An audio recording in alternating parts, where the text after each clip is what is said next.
Ces derniers jours, en fait, ont été marqués par une exacerbation du tribalisme au Cameroun, tant et si bien qu'on a fini par se demander où est-ce qu'on est en train d'aller, quel est le type de pays que nous sommes en train de construire.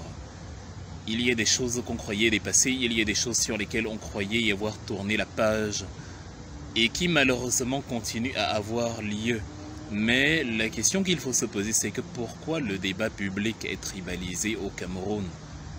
Parce que c'est intentionnel, ça n'arrive pas par accident, c'est quelque chose qui est voulu, c'est quelque chose qui est organisé, c'est quelque chose qui est orchestré par justement ce que j'appelle le gang de malfrats, qui ont tout intérêt à désorienter le débat principal pour justement le faire bifurquer sur ce que vous avez là.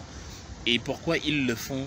Parce que ça permet d'occulter les véritables sujets, ça permet de passer outre les problématiques principales, ça permet de fermer les yeux sur le cambriolage, le banditisme et le haut vol, le cannibalisme politique même dont ils sont les acteurs depuis de nombreuses années. Prenez un exemple, nous sommes aujourd'hui en 2021.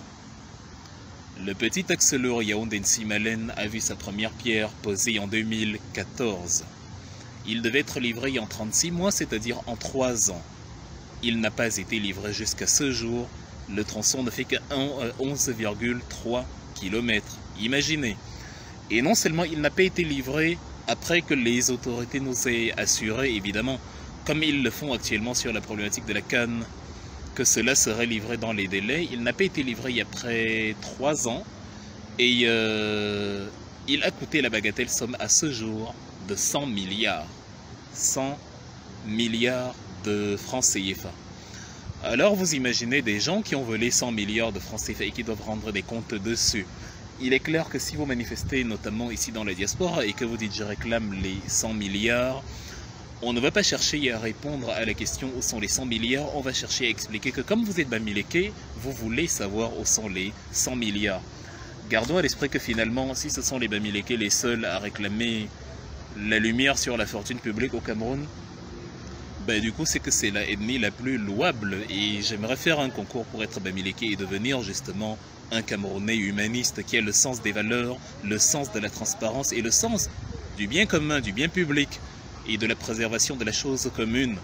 Donc, ils ont préféré donc bifurquer sur le terrain tribal pour qu'on ne parle pas de ça. Un autre exemple, Madeleine Chuente nous avait dit, c'était le 14 novembre 2018, elle avait présenté le budget à l'Assemblée pour l'année 2019 et 12 milliards de francs CFA dans lesquels il fallait construire ce qu'elle appelait la Cameroon Silicon Valley, à la lumière de la Silicon Valley qu'il y a aux États-Unis ou plus proche de nous de la Silicon Mountain qu'il y a dans les régions anglophones actuellement. C'était un centre de haute technologie qui devait recruter 1 millier de chercheurs qui devait faire avancer le domaine des sciences au Cameroun et placer notre pays dans justement les premiers rangs en Afrique centrale, voire en Afrique ou même dans le monde. Posez les questions à Madeleine Chuente aujourd'hui où se trouve le projet de la Silicon Valley. Il devait être livré, il devait commencer à voir le jour l'année suivante ou au début 2020. Nous sommes en 2021. Si quelqu'un a une image, si quelqu'un a un projet à des vidéos de construction, des photos, je sais pas, des informations sur la construction d'une Silicon Mountain au Cameroun, qu'il la présente et qu'on en parle. Il n'en est rien. L'argent, il a disparu.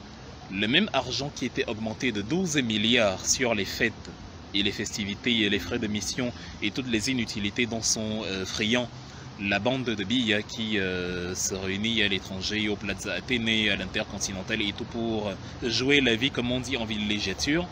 Le budget des frais de mission et des fêtes a été augmenté de 12 milliards et le budget justement dédié à l'économie, à la formation professionnelle et à tout ce qui est trait à l'emploi, lui, il a diminué d'1 milliard au ministère du Développement notamment.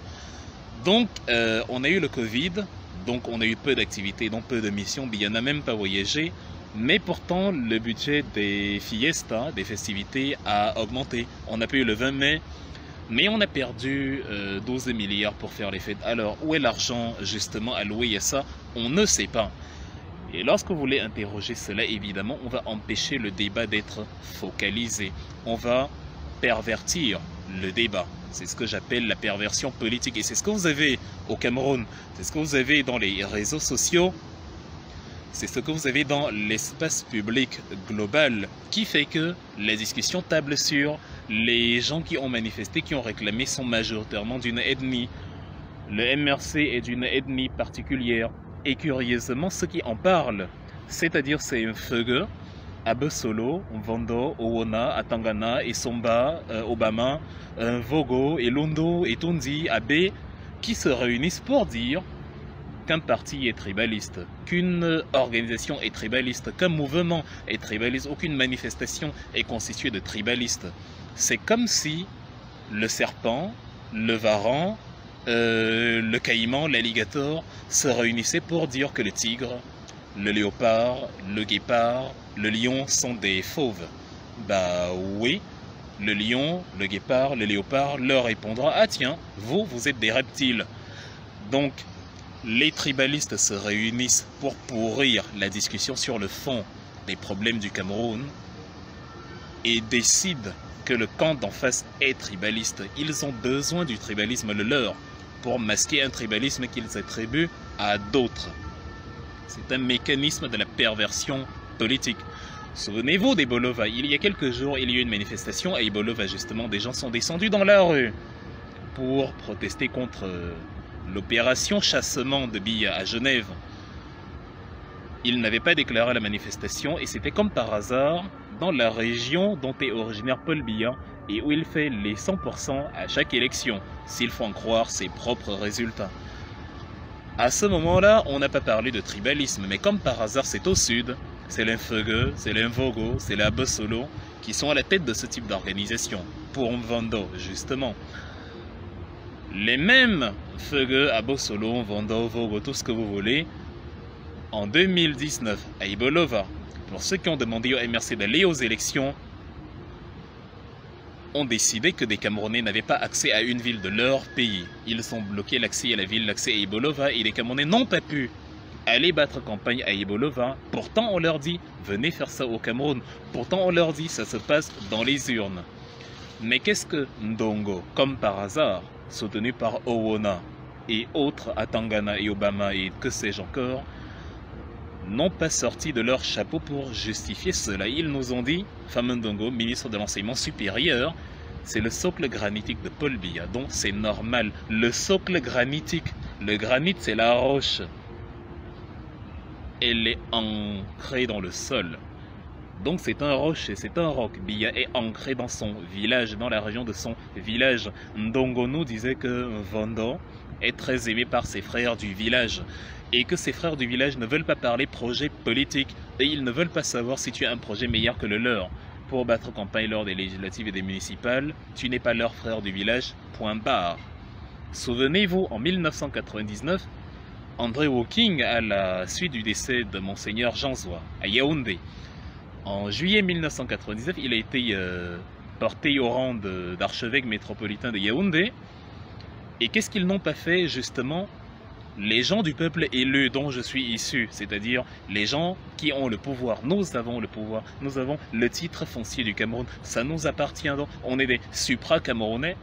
Et donc les supra-camerounais se sont réunis et ont décidé d'installer des barricades pour dire à monsieur André Woking, on ne veut pas d'évêque Bamileke à Yaoundé. Avant, on a fait cela après Aïdjo, avec les gens du Nord en les cataloguant de sous-hommes analphabètes, moutonniers et consorts.